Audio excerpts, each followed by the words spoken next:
कैनिवल्स यानी आदमखोर, जिनकी कहानियां सुनकर हमारी रूह कांप जाती है। आज की कहानी भी कुछ इसी तरह की है, जिसकी आप कल्पना भी नहीं कर सकते। चलिए कहानी शुरू करते हैं। शहर से दूर एक वीरान सी जगह पर चेरी नाम की लड़की तेजी से गाड़ी भगा रही थी। दरअसल वो काम की तलाश में दूसरे शहर जा रही थी ताकि वो अच्छी जिंदगी जी सके। अचानक उसकी गाड़ी के सामने एक गाय आती है, जिसे देखकर वो गाड़ी को दूसरी ओर मोड़ती है। गाय को बचाने के चक्कर में चेरी की गाड़ी खराब हो गई थी। वो अभी मदद तलाश ही रही थी कि तभी उसकी नजर वहां से गुजर रही एक और गाड़ी पर पड़ती है। चेरी भागकर उस गाड़ी को रोकती है और उससे मदद मांगती है। थोड़ी ही देर बाद अजनबी चेरी को एक ऑटो शॉप के आगे छोड़कर चला जाता है। इसके बाद चेरी टो ट्रक लेकर अपनी गाड़ी के पास वापस आती है।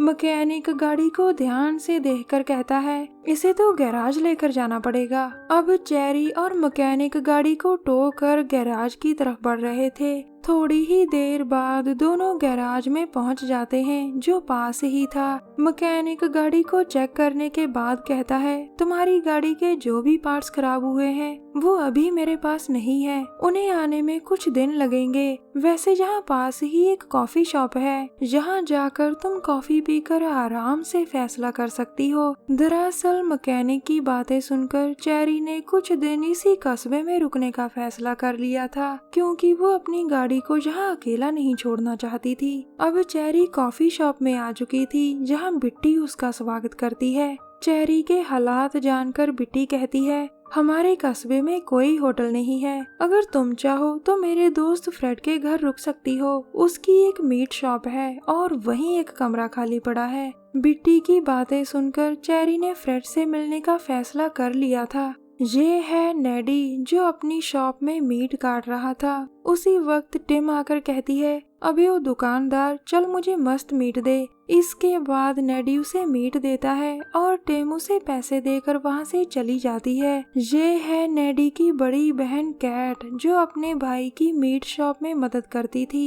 ये है फ्रेड, नेडी और कैट का बड़ा भाई, जो हमेशा चिंता में रहता था। दरअसल इनकी मीट शॉप चल नहीं रही थी। तीनों भाई बहन इस मीट शॉप को चलाने की काफी कोशिश करते हैं, लेकिन फिर भी लोग इनकी शॉप पर नहीं आते थे। तीनों की इच्छा थी कि इनकी शॉप का मीट लोग ज्यादा से ज्यादा खरीदें। कुछ देर बाद फ्रेड से मिलने चेरी मीट शॉप पर आती है। वो फ्रेड से कहती है, मुझे बिट्टी ने रेंट पर रहने के लिए जहाँ भेजा है। फ्रेड कहता है, तुम ऊपर के कमरे में रह सकती हो, लेकिन मेरी एक शर्त है। मैं तुमसे पैसे नहीं चाहता, मैं चाहता हूँ कि तुम जब तक यहाँ हो तब तक शॉप के काउंटर पर काम करो, क्योंकि मेरे भाई बहन काउंटर पर लोगों को संभाल नहीं पाते। चेरी जल्द ही फ्रेड की शर्त मान लेती है, जिसके बाद फ्रेड उसे कमरे में लाकर कहता है, ये कमरा काफी समय से खाली पड़ा है, तुम यहाँ आराम से रह सकती हो चेरी। चेरी को भी ये कमरा काफी अच्छा लगता है। उसी रात नेडी शॉप में काम कर रहा था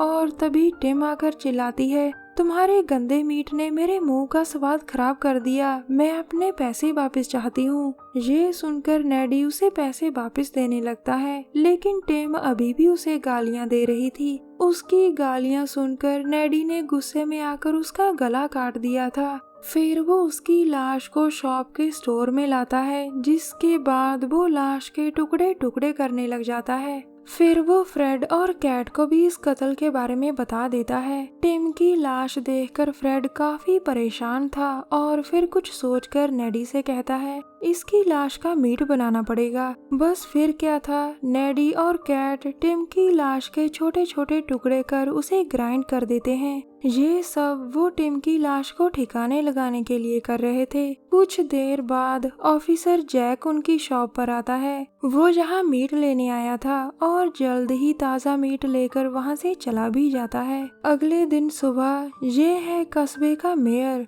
वो चेरी के पास आकर कहता है, कल जैक ने इसी शॉप से मीट खरीदा था। जब हम दोनों ने उसे खाया तो मजा आ गया। मुझे वैसा ही मीट और चाहिए, और वो भी ताज़ा।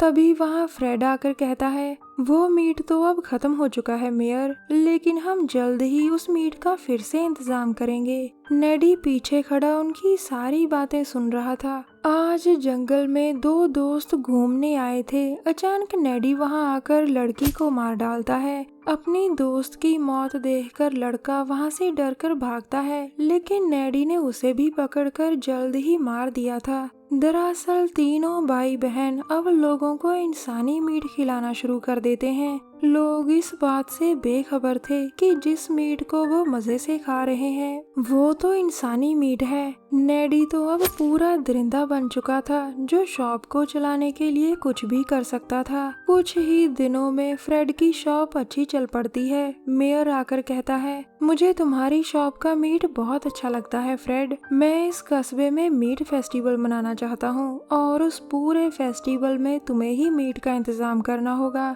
ये सुनकर फ्रेड बहुत खुश होता है। अब फेस्टिवल के लिए फ्रेड को ज्यादा मीट चाहिए था, जिसका मतलब साफ था कि अब नेडी को और ज्यादा कत्ल करने पड़ेंगे। उसे जब भी मौका मिलता तो वो किसी का भी कत्ल कर देता। उसके बाद तीनों भाई बहन मीट को ग्राइंड कर देते थे। कैट को तो इस काम में बहुत मजा आने लगा था। आज किम नाम की लड़की बहुत दुखी थी। शायद वो अपनी रिंग ढूंढ रही थी, जो उसे जल्द ही मिल भी जाती है। तभी पीछे से नेडी आकर उसे मार डालता है। फिर वो शॉप में आकर उसका मीट ग्राइंड करता है। जल्दबाजी में नेडी की नजर किम की रिंग पर नहीं पड़ती। कुछ दिनों बाद आज कस्बे में मीट फेस्टिवल चल रहा था, जहां बहुत सारे लोग आकर मीट खाने का मजा ले रहे थे, जिस मीट का पूरा इंतजाम फ्रेड ने किया था। दूसरी तरफ शॉप के स्टोर में फोन बज रहा था और उसे आकर चेरी उठाती है। वो अभी फोन सुन ही रही थी कि तभी उसके पीछे कैट नजर आती है। वो आकर कहती है, मैं भी कत्ल करना चाहती हूँ। तुम्हारा मीट तो बहुत शानदार होगा चेरी। लेकिन चेरी किसी तरह उससे बचकर भाग जाती है। उधर मीट फेस्टिवल में खाना खा रहे लोगों के हाथ किम की रिंग लग जाती है। फिर उनके हाथ एक फिंगर भी लग जाती है, जो रिंग के कारण ग्राइंड नहीं हुई थी। अब सभी समझ जाते हैं कि वो जिस मीट को इतनी खुशी से खा रहे थे वो तो इंसानी मीट है। औरतें चिल्ला चिल्ला कर सभी को इसके बारे में बताती हैं।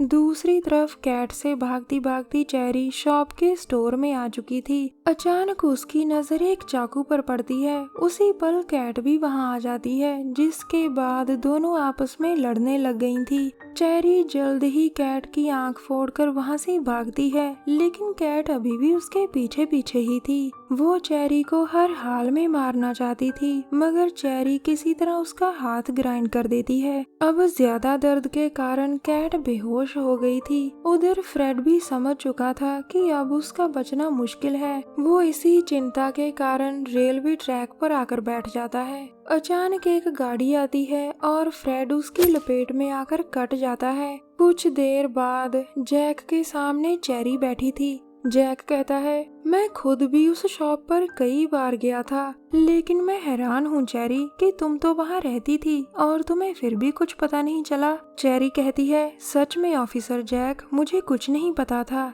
इतना कहकर वो वहाँ से चली जाती है। कहानी के अंत में फ्रेड की बहन कैट जेल में थी। चेरी की गाड़ी ठीक हो चुकी थी और वो दूसरे शहर की तरफ बढ़ने लगती है। उसे इस बात का बिल्कुल भी अंदाजा नहीं था कि नेडी उसकी गाड़ी में छुपा हुआ है। इसी के साथ कहानी खत्म हो जाती है। हमारी वीडियो देखने के लिए धन्यवाद। प्लीज हमारे चैनल को जरूर सब्सक्राइब करें। मिलते हैं अगली वीडियो में, तब तक के लिए नमस्कार।